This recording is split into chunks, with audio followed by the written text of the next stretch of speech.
देवर जी संकोच मत कीजिए, निश्चिंत होकर भोजन कीजिए। ये लीजिए एक और। देवर जी, आपके प्रिय मोदक भी बनाए हैं, खाइए ना। लीजिए लीजिए लीजिए।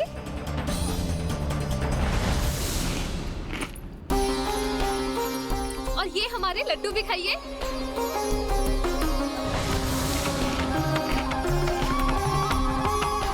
माँ देखिए ना, सभी का दुलारा तो अनुज गणेश ही बना हुआ है। मुझे तो जैसे सब भूल ही गए।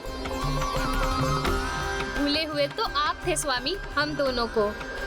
देवर जी ने ही तो आपको हमारा स्मरण कराया था, इसीलिए अधिक दुलार के अधिकारी है। ब्रह्मदेवाय नमः। ओम ब्रह्मदेवाय नमः। ओम ब्रह्मदेवाय नमः। ओम ब्रह्मदेवाय नमः। ओम ब्रह्मदेवाय नमः। ओम ब्रह्मदेवाय। आहा, आनंद आ गया। देवर जी, आपको भी भोजन में आनंद आया ना? भाभी माँ, भोजन स्वादिष्ट तो था, किंतु क्या देवर जी? देवर जी बताइए ना। किंतु भाभी माँ, मैं इस बात से अत्यंत आश्चर्यचकित हूँ कि मुझे आप दोनों के हाथ से भोजन करके भी उतना ही आनंद आया जितना माता के हाथों से भोजन करके आता है। माँ, हम अभी आते हैं। पुत्र, यहाँ आकर आज पहली बार तुम्हारी भाभी माँ ने इतने प्यार से तुम्हारे लिए भोजन बनाया ही नहीं, तुम्हें इतने दुलार से खिलाया भी है। तो क्या तुम? समझ गया माता, मुझे भी उनके स्वागत के लिए उन्हें कोई उपहार देना चाहिए, यही ना? किंतु आप चिंता मत कीजिए, मैं उसके लिए तैयार हूँ। मैं अभी गया और अभी आया। चलिए मूषक जी, भाभी माओ के लिए उपहार तैयार करना है।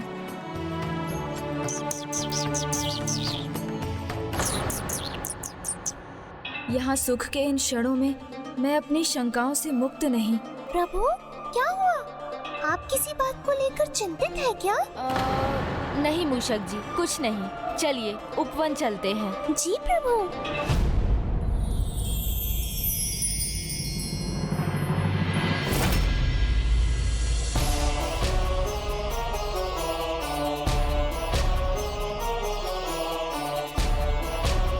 ये लीजिए प्रभु। प्रभु तो ध्यान ही नहीं दे रहे। प्रभु ने बताया नहीं, किंतु कुछ तो है जिसकी चिंता उन्हें सता रही है। वो बार बार एक ही दिशा में देखे जा रहे हैं। मैं भी तो देखूं, क्या है वहाँ? ओम ब्रह्मदेवाय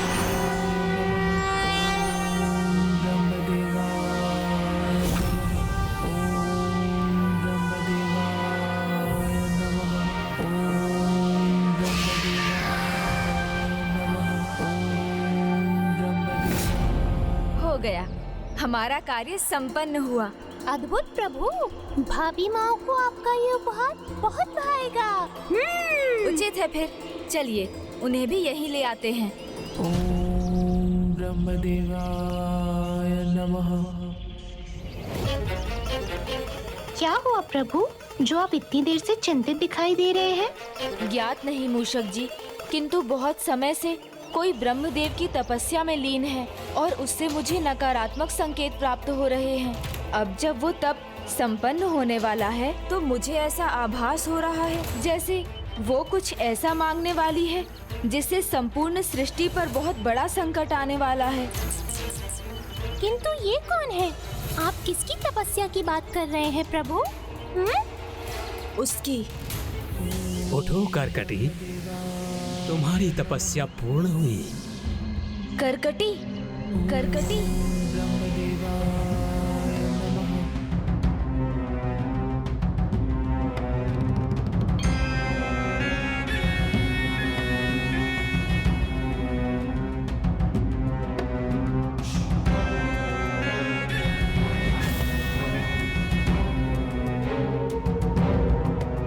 क्या इच्छा है तुम्हारी? क्या वरदान चाहती हो करकटी? मैं सहस्त्रों वर्षों से भूखी हूँ। अब मुझे इस भूख को मिटाना है, इसलिए इतना कठोर तप किया मैंने। किंतु मेरी भूख को मिटाने का क्या उपाय है? क्या मांगू मैं? क्या हिमालय पर्वत से भी विशालकाय होने का वरदान मांग लूं, जिससे एक ही बार में पंछियों के संपूर्ण झुंड को अपने मुख में समाकर उन्हें अपना आहार बना सकूं? नहीं नहीं, इतना पर्याप्त नहीं। तो क्या पृथ्वी जितना विशालकाय होना मांग लूं, जिससे उसके विशाल भागों को ही अपने भीतर समा सकूं? किंतु क्या ये उचित होगा?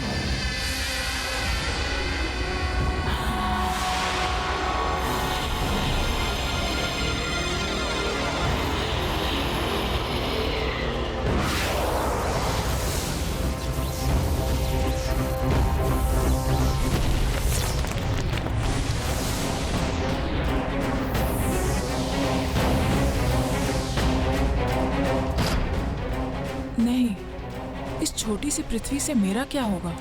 मुझे तो और चाहिए, सभी ग्रह चाहिए। तो क्या इस ब्रह्मांड में सभी ग्रहों से अधिक विशाल आकार मांग लूं, जिससे उन्हें खा खा कर अपनी भूख मिटाऊं?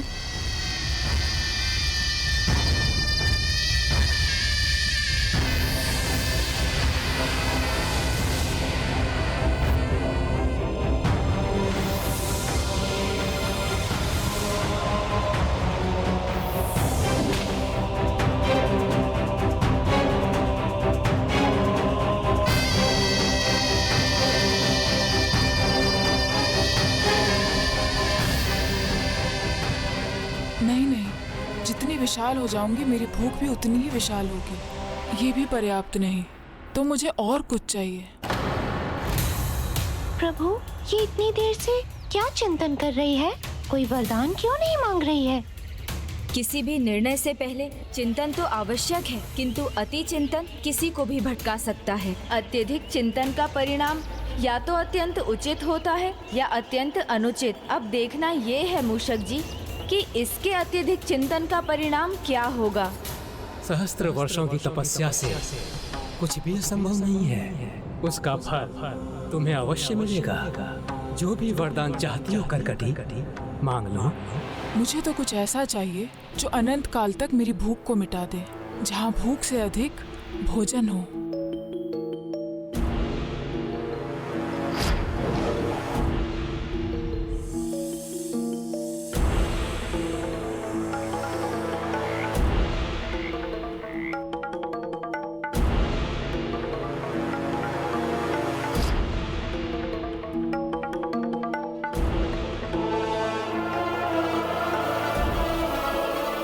इतनी छोटी सी चींटी के लिए तो इतना ही भोजन बहुत अधिक है। तो मैं क्यों ना ब्रह्मदेव से मुझे चींटी से भी छोटा बनाने का वरदान मांग लूं?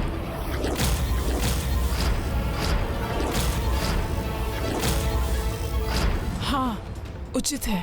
यदि तुम्हें ज्ञात हो गया है कि तुम्हें क्या चाहिए, तो मांग लो जो तुम्हें मांगना है। प्रभु, मुझे सूक्ष्म रूप धरने का वरदान दे दीजिए प्रभु। सूक्ष्म रूप धरने का वरदान दे दीजिए प्रभु।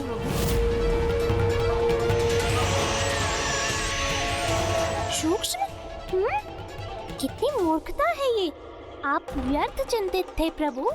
इतना चिंतन करने पर भी बस यही वरदान मान सकी ये मूर्ख। नहीं मूषक जी, ये मूर्ख नहीं, इसने सबसे सूक्ष्म होने का वरदान मांगकर एक प्रकार से सबसे विशाल होने का वरदान मांगा है प्रभु ब्रह्मदेव से। तुम सूक्ष्म रूप चाहती हो करकटी, किंतु क्यों?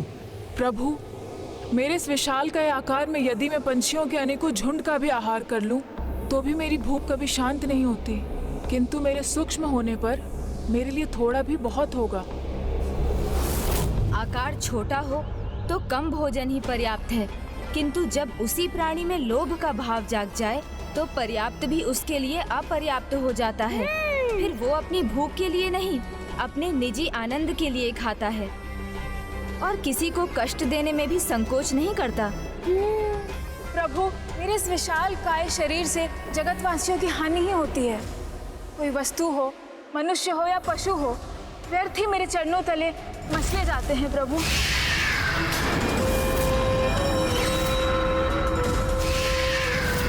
शत्रु यदि दिखाई दे और सामने से आए तब उसका सामना किया जा सकता है, किंतु शत्रु अदृश्य हो और सूक्ष्म होकर छिपकर गुप्त वार करे तो? प्रभु, सूक्ष्म रहूंगी तो मुझसे किसी की हानि तो नहीं होगी प्रभु?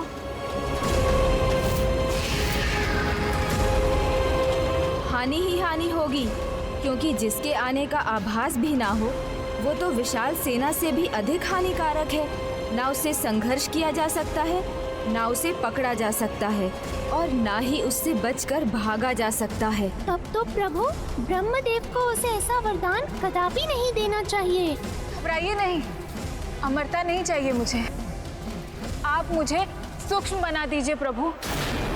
मुझे यह वरदान दीजिए कि मैं सुई अर्थात सूचिका की नोक से सहस्त्रों गुना सूक्ष्म बन जाऊं और जल, वायु, स्पर्श किसी भी प्रकार से और विशेष रूप से प्राण वायु से किसी के भी शरीर में प्रवेश कर उसके हृदय, उसके फेफड़ों और उसके अन्य भागों को अपना आहार बना सकूं प्रभु।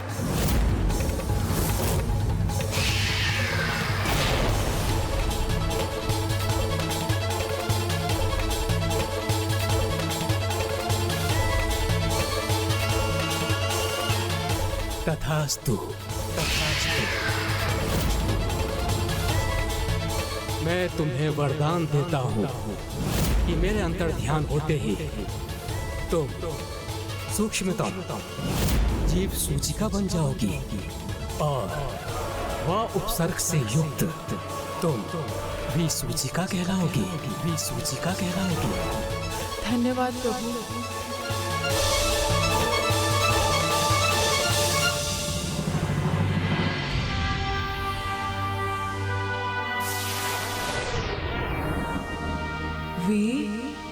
सूचिका। ब्रह्मदेव अंततः मेरे छलावे में आ ही गए। अब कोई नहीं बचेगा मुझसे। सूचिका हूँ मैं। अब मेरे पास इतना भोजन होगा कि मेरे लिए ही नहीं अपितु मेरी अनंत संतानों के लिए भी कम नहीं पड़ेगा।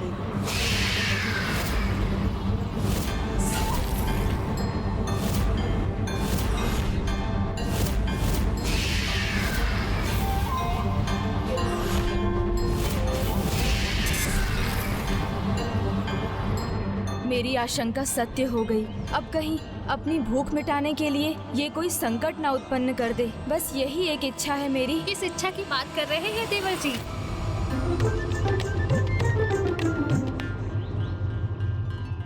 भाभी माँ, आप दोनों यहाँ? हाँ, माँ ने कहा कि आपके प्रिय देवर जी आपके लिए कोई उपहार बना रहे हैं। तो हम कैसे रुक पाते? चले आए यहाँ आपको ढूंढते ढूंढते।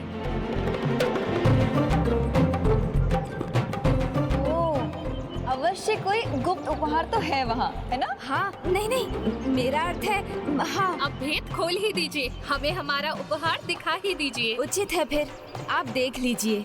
ये है उपहार। आशा है आपको भी अच्छा लगेगा।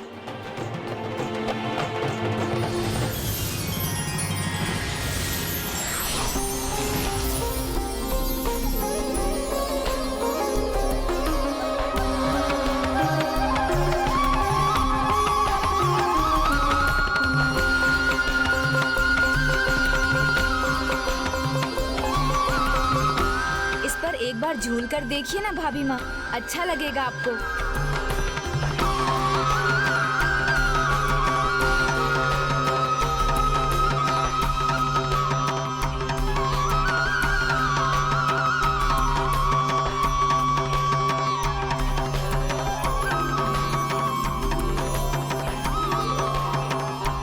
अब बताइए, आप मेरे उपहार से प्रसन्न है ना भाभी माँ? आपने जिस प्रकार इसे इतने सुंदर पुष्पों से सज्जित किया है वो मुझे अधिक भाया है। तो मैं इस झूले को प्रतिदिन इसी प्रकार सज्जित करता रहूंगा। कैलाश में तो अनेक सुंदर पुष्प हैं।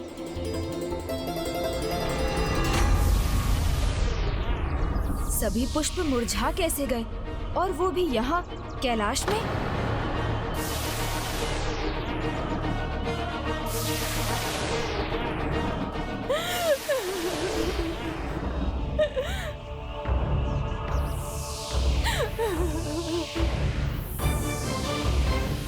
क्या? ये तो जैसे सृष्टि ही मुरझा गई है।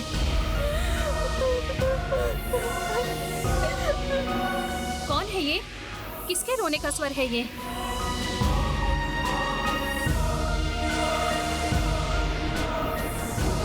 ये सृष्टि इतनी दुखी क्यों दिखाई दे रही है?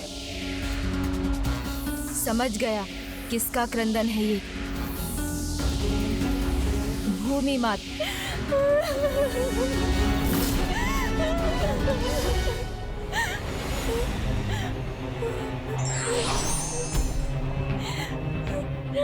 क्या हुआ माता भूमि?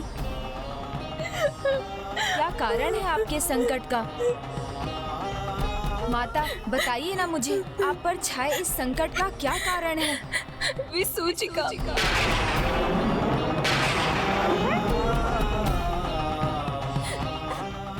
प्रभु ब्रह्मा जी के वरदान का अनुचित लाभ उठा रही है वो। अपनी भूख मिटाने के लिए सहस्त्रों वर्षों का तप किया है उसने और वो अपना नियंत्रण खो चुकी है। वो सूक्ष्म रूप पाने के बाद अपने ही जैसी अनेकों विसूचिकाएं उत्पन्न कर रही है प्रभु।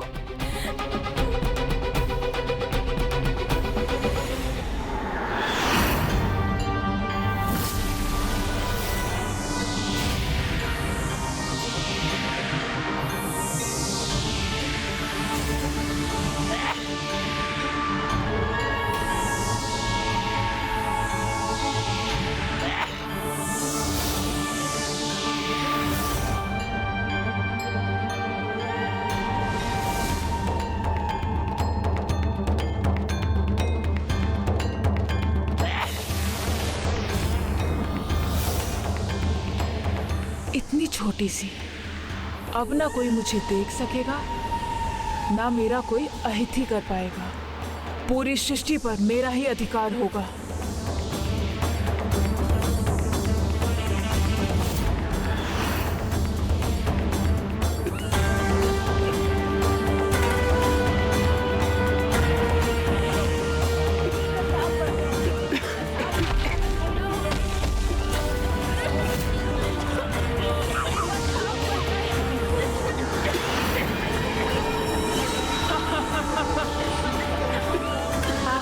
आहार, मुझे और आहार चाहिए।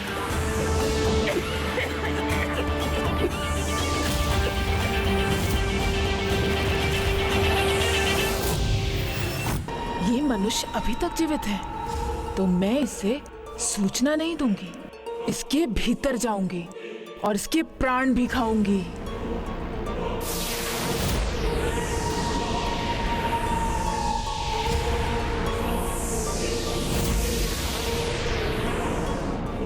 प्रभु, मेले और मंडी ही नहीं, उस हर स्थान तक पहुंची है जहां पर मनुष्य एकत्रित होते हैं।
माँ